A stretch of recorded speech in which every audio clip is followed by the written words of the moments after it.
안녕하십니까, 덴탈빈 조용석입니다. 제가 심혈을 기울여서 만든 사이버메드사의 코어 사이너스 키트에 대해서 소개를 드리고자 합니다. 이 키트는 크레스탈과 라테랄 사이너스 수술을 함께 할 수 있는 통합 기구가 되겠습니다.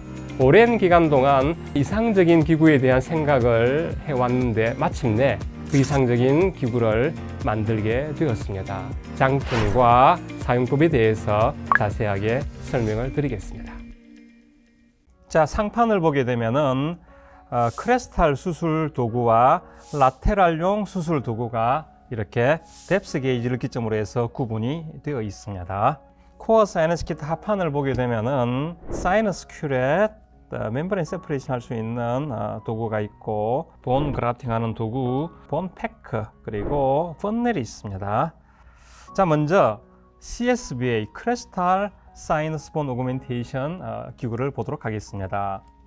자, 이것은 이제 제가 CS 드릴이라고 그렇게 이름을 붙였는데, 퍼스트 드릴부터 해서 I 3.5, 4.0, 4.5, 5.0. 이것은 이제 기본적으로는 사이버메드의 코어 1 임플란트와 싱크로나이즈가 되어 있습니다. 그리고 숏과 롱으로 두 가지 길이를 갖추고 있습니다. 이 드릴은 절삭력도 뛰어나고 기본적인 테이프 형태의 드릴이고 임플란트와 잘 매칭이 되겠습니다. 숏과 롱이 필요한 이유는 환자의 오른쪽을 수술할 때에는 짧은 드릴을 써야 편합니다. 긴 드릴이 불편합니다. 그래서 짧은 드릴을 쓰게 되어 있고, 왼쪽을 수술할 때에는 긴 드릴을 써야 편합니다. 이렇게 긴 드릴을 써야 편하기 때문에 두 가지 길이를 갖고 있습니다. 하나의 길이만 있으면은 어느 쪽이든 불편함을 겪게 되어 있습니다. 자, 이 부위에 보면은 사용법이 나와 있습니다. 소프트 본과 노멀 본에 따라서 사용하는 드릴을 지시하고 있는데, 정상적인 본에서는 4.0을 심을 때는 I 4.0, 4.5를 심을 때는 I 4.5 CS 드릴을 쓰면 되지만은, 소프트 본이라면은 한 단계 작은 사이즈의 드릴을 써라, 이런 의미로 사용법을 설명해 두었습니다. 하단을 보게 되면은 스타프가 있습니다. 스타프는 2mm부터 12mm까지 1mm 간격으로 되어 있고, 특징적으로 이 칼라 코딩이 굉장히 잘 되어 있습니다. 이 칼라 코딩은 치과의사들이 익숙한 엔도돈틱 파일의 칼라로 순서로 되어 있기 때문에 굉장히 파악하기가 쉽게 그렇게 되어 있습니다. CS 드릴에 연결하면은 5mm를 연결하면 5mm가 돌출되게, 그런 식으로 되겠습니다. 7mm를 연결하면은 7mm가 돌출되게, 그렇게 구성이 되어 있습니다. 근래에는 크레스탈 수술의 인디케이션이 점점 넓어지면서 잔존골이 3mm 이하인 경우도 우리가 크레스탈 할 수 있기 때문에 스타프 2mm도 필요합니다. 또한 플랩리스로 수술을 할 때가 많은데, 그럴 때 12mm까지 있어야만 편리하게 사용을 할 수가 있습니다. 코어 사이너스 키트에서 특히 수압 그상 시스템을 할 수 있는 하이드로 멤브레인 리프트가 두 가지 종류가 있습니다. N은 노멀 타입이고, I는 이레귤라 혹은 이미디어트 수술을 할 때 사용한다고 해서 두 가지를 갖추고 있는데, 이 두 가지를 갖추고 있는 것이 우리가 수압 그상할 때 물이 새지 않고 정확하게 밀착하는 데 큰 도움을 줄 수가 있습니다. 특히 I 타입은 발치 후 즉시 식립을 한다거나 본이 불규칙할 때 물이 새지 않게 해주는 중요한 역할을 하게 되겠습니다. 일반적인 경우는 N 타입의 하이드로 멤브레인 리프트를 연결해서 사용하면은 편하게 사용할 수가 있습니다. 이렇게. 하지만 물이 새는 경우에는, 물이 옆으로 새는 경우에는 I 타입의 멤브레인 리프트를 사용하도록 권장을 합니다. 훨씬 더 밀착을 더 잘할 수가 있겠습니다. 자, 이게 뎁스 게이지가 있습니다.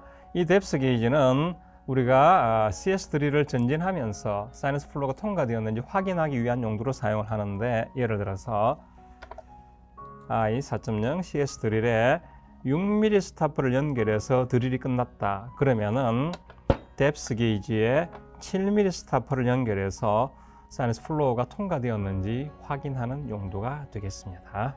뎁스 게이지의 반대쪽에는 이렇게 이제 이 큐렛 같은 게 있는데, 사실 이 큐렛의 용도는 그렇게 많지는 않습니다. 우리가 수압 거상으로 점막이 잘 박리 안 될 때 기계적인 방법으로 조금이라도 박리해 보려고 넣어둔 도구인데, 그렇게 뭐 넓은 범위를 커버할 수가 없고 많이 사용하지는 않습니다만은 혹시 수압 거상으로 점막이 박리 안 될 때 살짝 한번 써 볼 수는 있겠습니다.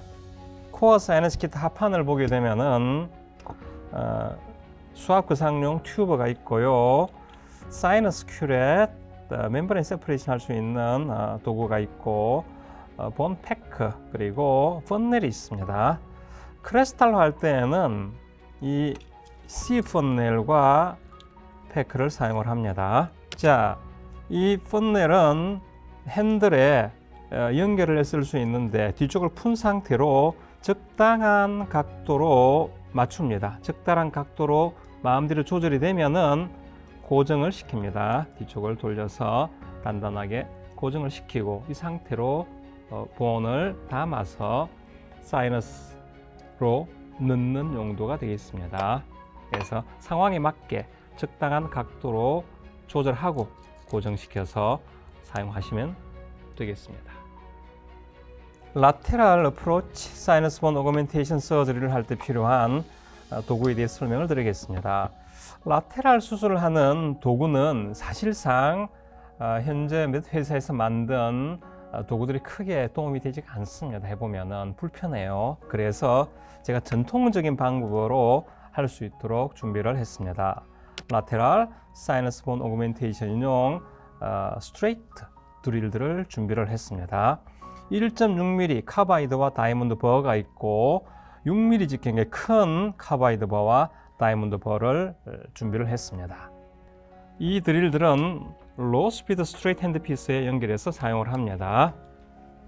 자, 1.6mm 카바이드 버를 이용해서 윈도우를 형성할 때 초기에 주로 사용을 합니다. 초기에 사용하고, 만약에 이제 멤브레인이 비쳐 보이면은 조금 더 안전하게 하기 위해서 같은 직경의 다이아몬드 버를 이용해서 마무리를 지으면은 보다 안전하게 할 수가 있겠습니다.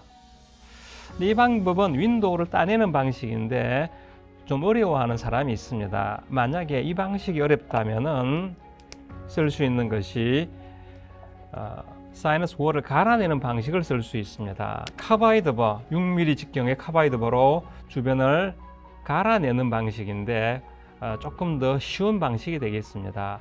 본 월이 없어지긴 하지만은 쉬운 방식이고, 이것 역시 시작은 카바이드 버로 하고, 만약에 멤브레인이 가까워지면은 조금 더 안전한 다이아몬드 버를 사용을 해서 월을 갈아낸다면은 아주 쉽게 할 수가 있겠습니다. 그래서 어느 쪽이 편한지는 본인의 이제 손의 감각에 따라서 선택을 할 수가 있습니다. 갈아내는 방식이 더 쉬운 방식이고, 윈도우를 따내는 방식이 조금 어려운데 한번 연습을 해보시고 선택을 하시면 되겠습니다. 자, 합판에는 라테랄 사이너스 본 어거멘테이션을 할 때 필요한 도구가 있는데, 멤브레인을 박리하는 도구와 본 그라프팅하는 도구, 그리고 라테랄 할 때 본 그라프트를 할 수 있는 펀넬이 있습니다. 그 펀넬을 꺼내도록 하겠습니다. 자, 멤브레인을 박리할 때 사용하는 도구가 되겠습니다.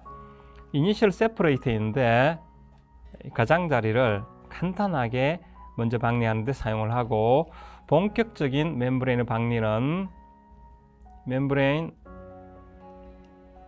엘리베이터로 세퍼레이터로 하나로 모든 걸 다 할 수 있습니다. 디스탈, 플로어, 엔티리어, 그리고 마지막 미디얼 월까지 하나의 도구로 다 끝낼 수 있게 그렇게 설계가 잘 되어 있습니다. 자, 라테랄 사이너스 수술 시 본 그라프트를 할 때 사용할 수 있는 에일 퍼넬이 되겠습니다. 핸들에 연결해서 적당한 각도를 만듭니다. 적당한 각도를 만들고 고정을 시키면 되겠습니다. 그리고 그래프트 머티리얼을 담아갑니다. 자, 그래프트 머티리얼을 에일 퍼넬에 담아서 윈도우 근처로 가져가고 본 패크로 밀어 넣거나 사이너스 큐렛으로 이렇게 그래프트를 하면은 되겠습니다. 편하게 본 그래프트를 시행할 수 있는 툴이 되겠습니다. 자, 지금까지 코어 사이너스 키트에 대해서 설명을 드렸습니다. 간단하고 단순한 도구들로 구성이 되어 있지만 매우 강력한 기능을 가지고 있습니다. 기구를 사용을 해서 모든 분들이 편안하고 쉽게 상악동 수술을 할 수 있게 되기를 바랍니다.